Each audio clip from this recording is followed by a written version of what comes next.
Terima kasih pemirsa, Anda masih bersama kami dalam Kominfo Newsroom. Pemirsa, untuk mengukur perilaku anti korupsi di masyarakat, disusun sebuah indikator indeks perilaku anti korupsi.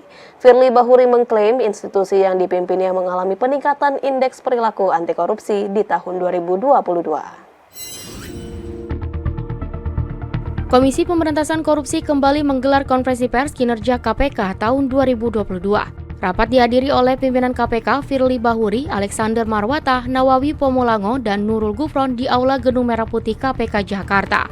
Ketua KPK Republik Indonesia Firly Bahuri mengatakan selama tahun 2022 KPK telah menetapkan 149 orang tersangka, atau meningkat 38 tersangka dari jumlah tahun sebelumnya.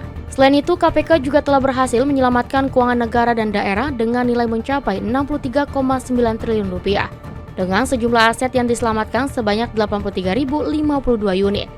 Selain itu, Firly juga menyampaikan bahwa pada akhir tahun 2022 KPK telah melakukan pengukuran capaian kinerja. Tujuan dari pengukuran ini untuk mengetahui sejauh mana kesadaran masyarakat atas perilaku anti korupsi, serta sejauh mana pemahaman masyarakat terhadap literasi tindak pidana korupsi yang diukur dengan istilah indeks perilaku anti korupsi. Adapun capaian indeks perilaku anti korupsi tahun 2022 sebesar 3,93, meningkat dari tahun 2021 yaitu 3,88. Hal ini menunjukkan adanya perubahan pandangan dan perilaku masyarakat Indonesia yang kian anti korupsi. Perbaikan ini diyakini sebagai manifestasi cita-cita KPK dan seluruh anak bangsa untuk mewujudkan Indonesia yang terlepas dari belenggu korupsi. Angka indeks perilaku anti korupsi tahun 2022 mencapai angka 3,93 atau meningkat 0,05 dibandingkan di tahun 2020 pada angka 3,88. Dan angka ini terus meningkat apabila kita lihat dari hasil skor indeks pelaku anti korupsi 2019 3,70, 2020 3,84, 2021 3,88 dan tahun 2022 pada angka 3,93. Di samping itu, KPK juga melakukan pengukuran terkait dengan indeks integritas penyelenggara negara atau skor PN. Hasil penelitian dan penilaian pada skor PN tahun 2022 di skala skor penyelenggara negara diperoleh sebesar 5 dengan skala 1 sampai 5. Hal ini menunjukkan bahwa penyelenggara negara masih memiliki integritas dan juga ikut program-program KPK masih terjaga integritasnya.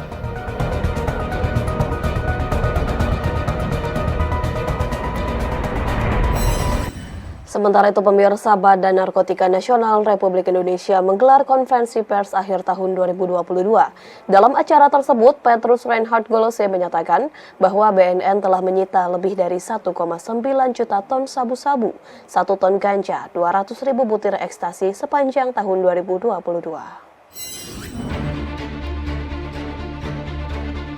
Kepala Badan Narkotika Nasional Komjen Pol Petrus Reinhard Golose dalam konferensi pers mengungkapkan, BNN telah menyita 1.902 ton sabu-sabu, 1,06 ton ganja, 262.789 butir ekstasi, dan 16,5 kg ekstasi berbentuk serbuk sepanjang tahun 2022.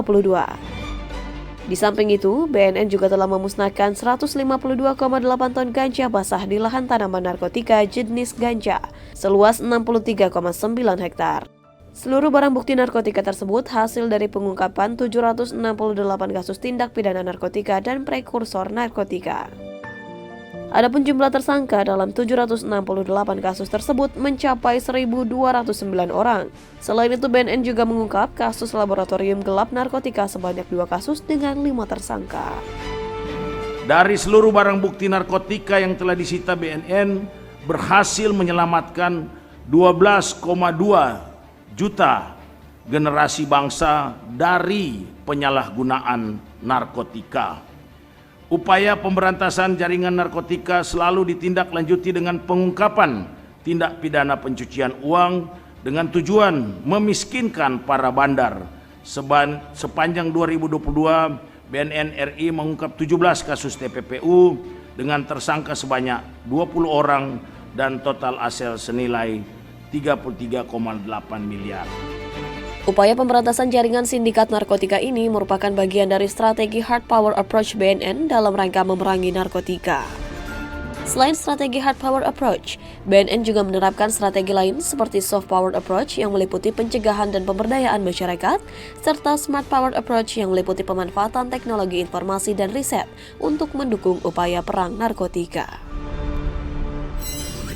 Kita beralih ke informasi lainnya pemirsa, pemerintah mengumumkan anugerah program penilaian peringkat kinerja perusahaan dalam pengelolaan lingkungan hidup tahun 2022.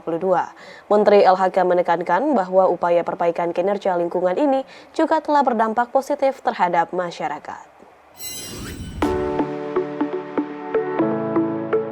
Menteri Lingkungan Hidup dan Kehutanan Republik Indonesia pada acara penyerahan Anugerah Proper 2022 menyebutkan bahwa pada tahun 2022 terdapat 872 eko-inovasi yang telah dilahirkan oleh perusahaan yang berhubungan dengan kinerja lingkungan di Indonesia. Inovasi tersebut dinilai mampu menghemat pengeluaran negara sebesar Rp126,28 triliun atau 23% lebih hemat dari tahun 2021.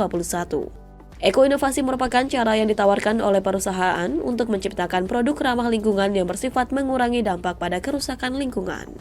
Eko-inovasi yang dilahirkan oleh sebanyak 3.200 perusahaan pada tahun 2022 ini terlihat dalam beberapa elemen, seperti penghematan energi sebesar 469,3 juta gigajoule, penurunan emisi gas rumah kaca sebesar 112,9 juta CO2 ekuivalen, penurunan emisi konvensional sebesar 11,92 juta ton, reduksi limbah B3 sebesar 25,26 juta ton, efisiensi air sebesar 326,6 juta meter kubik, penurunan beban pencemaran air sebesar 33 juta ton, dan upaya perlindungan keanekaragaman hayati seluas 1.011 hektar.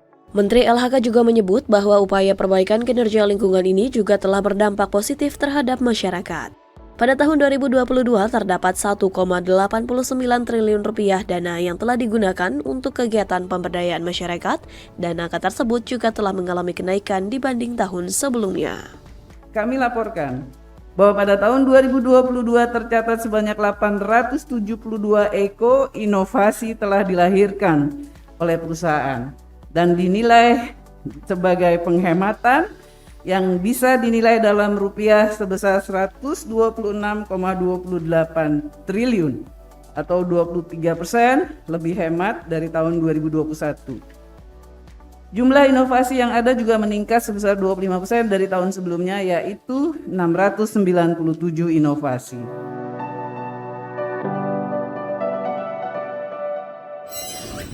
Pemirsa, usai jeda kami akan mengajak Anda untuk melihat rangkuman peristiwa dalam Kaleidoskop 2022 sesaat lagi.